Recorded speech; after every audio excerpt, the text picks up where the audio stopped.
This fall, the C21 magazine centers on the roles and functions that make the church live. One of the things that concerns me about the contemporary church is that many people today will take the position that they're very interested in their own spiritual lives and concerned about prayer and their own spiritual development, but that they don't see any need to belong to a community. They don't see any reason to be part of an organized institution. I think that misses something very powerful and very important about Catholicism, and that is that we are not based on timeless truths or great principles or profound doctrines that people could reason their way to. We're built on a historical claim that at a certain time in a certain place, the Son of God, the Word of God, has taken on flesh and become human like us in all things except sin. That's the very opposite of once upon a time.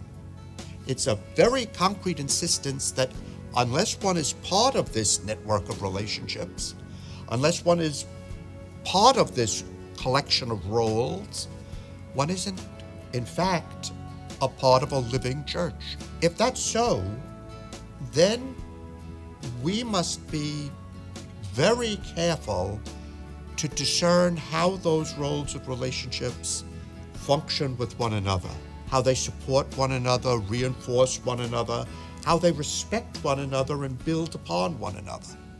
So, for example, in this fall issue, we have articles about how the bishops function in the church, the role of the bishop as compared to the role of the Bishop of Rome, or the role of pastors, or the role of administrators in the church.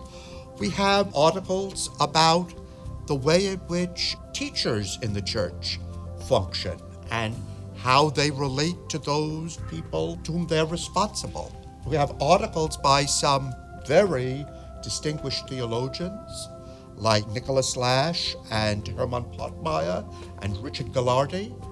We have articles by people who have been long engaged and profoundly engaged with living out particular roles in the church and who have helped to shape contemporary Catholicism. People like Mary Catherine Hilkert, who talks about the role of the preacher in the church and who can or cannot at the present time fulfill that role. Huffman Ospino, who talks about the relationship of Hispanic Catholics in the church in the United States to non-Hispanic Catholics, to Anglo-Catholics. We have Amanda Osheim, gifted young theologian, talking about the way in which theology and the work of the theologian is important and necessary in the church, and how it fits with the pastoral life of the church. So that the issue is really one that should be of interest to all of those who recognize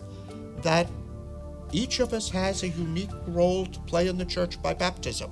Each of us spends a long time, perhaps most of our lives, discovering exactly what that role entails, and then we spend a great deal more time trying to gain the skill and the knowledge, the wisdom that will allow us to live those roles well in the church.